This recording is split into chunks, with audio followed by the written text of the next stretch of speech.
زه به همیش د همدې درزي دکان ته ورتلم. د خپلو جامو ناپ به مې ورکول او درزي به جامې راته جوړولې.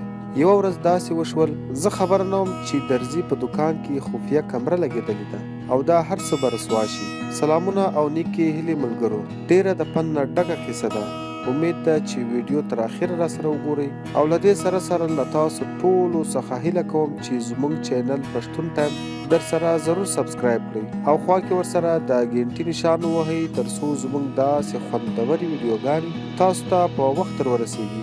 ملګرو، دا د دې معاشرې د یوې خور رښتینې قصه ده کومه چې څو ورځې مخکې شوې ده او وایي چې زموږ د محلې تر شا د یو درزي دکان و کوم ته چې زه له ډېره وخته ورتلم. خپله د جامو ناپ به مې ورکول او همدې درزي به راته جامې جوړولې او ما ته به داسې ښکارېدو چې درزي ډېر ښه انسان دی، ځکه همیش به یې را سره په احترام خبرې کولې او جامې به یې راته جوړولې او زه نه پوهېدم چې د درزي نیت خراب دی او غواړي چې ما بدکاري ته اړه باسي.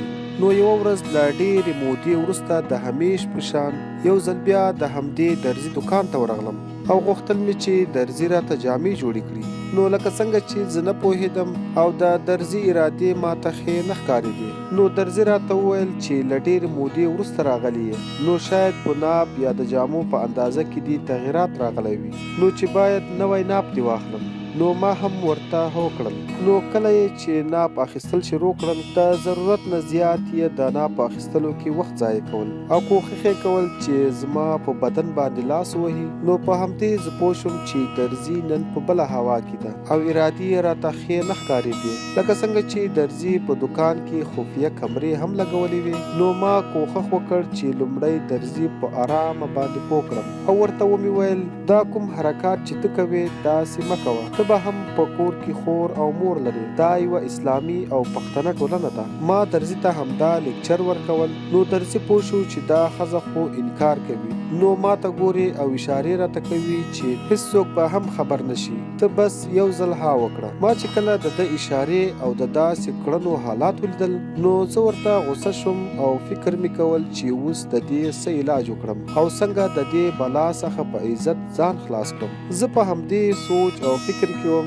چې درزي دا فکر کو چې شاید دې ښځې زما ناروا غوښتنه ومنله، نو ځکه فکر ورباندې کوي. نو په همدې وخت کې درزي دوباره تنګول شروع کړل او بار بار یې همدا یوه خبره کوله چې ته بس یو ځل ها وکړه. د درزي دې بار بار تنګولو ته په کتو سره نو له ما سره هم بله د خلاصون لاره نه وه او ورته په غوسه شوم او درزي مې په مخ په سپېړه ووهل او ورته ومې ویل چې دا سپېړه به ستا همیش یادوي چې تر څو د چا عزت ته په بده سترګه ونه ګورې او د بیا ځل لپاره د نورو تور سرو په اړه داسې سوچ هم ونه کړې. او وروسته په ځواب کې درزي راته وایي چې ته ورځه زه به هم ستا علاج وکړم. نو په همدې کې زه هم د درزي له دوکانه راووتلم او خپل کور ته راغلم. له هغه هر څه وروسته درزي چې سپېړه هم خوړلې وه او په غوسه و، نو له خپلې خفیه کمرې زما تصویران کاپي کړل او په فیسبوک کې پوسټ کړل.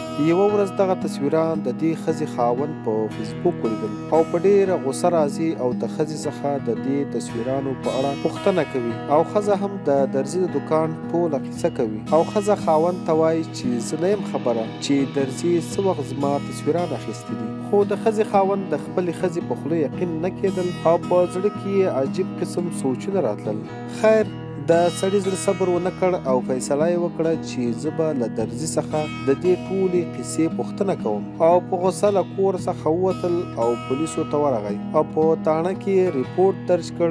نو د ریپورټ د درج کولو نه وروسته پولیسو هغه درزي ونیول او کله چې درزي څخه پوښتنه وشوه نو هغه دا هر څه ومنل او دا یې هم ورته وویل چې ما په دکان کې خفیه کمره لګولې وه. نو وروسته پولیسو هم هغه درزي ته د سزا ورکولو په خاطر لاس په کار شول. د دې واقعې د شریکولو زموږ یوازینی مقصد دا دی چې تر څو تاسو خپلې کورنۍ له داسې بې ضمیره خلکو څخه وژغورئ او خدای مکړه د داسې بېکاره خلکو ښکار نه شئ.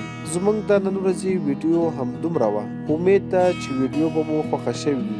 زموږ دا ویډیو لایک کړئ، شیر یې کړئ او د داسې نورو خوندورو او معلوماتي ویډیوګانو لپاره زموږ چینل پښتون ټایم در سره ضرور سبسکرایب کړئ. تر بلې ویډیو مو په لوی رب سپارم.